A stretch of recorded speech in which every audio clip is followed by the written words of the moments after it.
Umndeni kaSiboniso Ntshangase oneminyaka eyishumi nesikhombisa ubudala waseDumbe ePaulpietersburg ufuna impendulo emaphoyiseni. Lokhu kuza emva kwezinsolo zokuthi uSiboniso wajombela edamini lendawo waminza ngesikhathi yena nabanye abafana bejahwa amaphoyisa ngokwephula umthetho we-lockdown.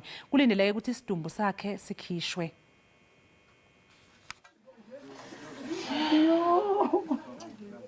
Lobu ubuhlungu obuzwa ugogo.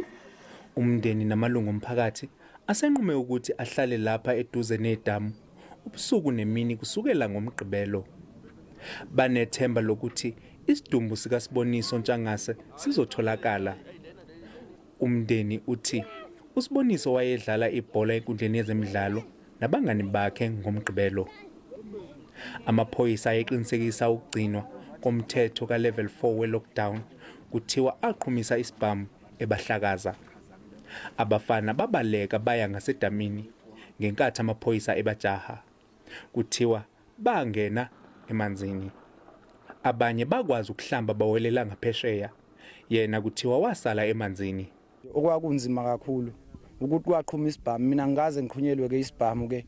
Nalabo bafana ke ngangihamba nabo ke abancane bathuka kakhulu ngabatshela ukuthi hayi asaleni sesingena amadoda. Okwabahlusa kakhulu isibhamu nokushaya. Ilapho kwakubona khona abafana sebebona ingozi ukuthi kuqhuma isibhamu naba bangena emanzini bajika bashaywa. Umndeni kanye namalungu omphakathi athi azohlala lapha kuze kutholakale isidumbu.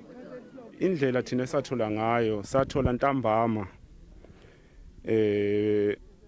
bengabo past 7 thina njengomndeni ukuthi ke kunelunga lethu eselidlulile emhlabeni sathola einkundleni kuma social network.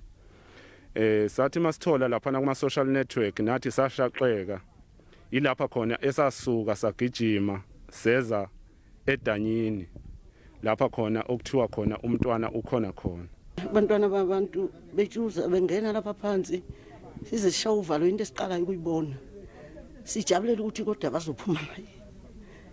Kunzima kakhulu kithi mase sibuyele ekhaya siyolandula. Umndeni ukhomba ngenjumbana amaphoyisa ngokudubula abafana ababengahlomile. Amaphoyisa esifundazwe atshele iSABC ukuthi ikhulume nomkhulumeli wayo kazwelonke uBrigadier Vishnu Naidu ongakwazanga ukuthi aphawule ngalolu daba. Lundi Khadebe, SABC News, ePaulpietersburg.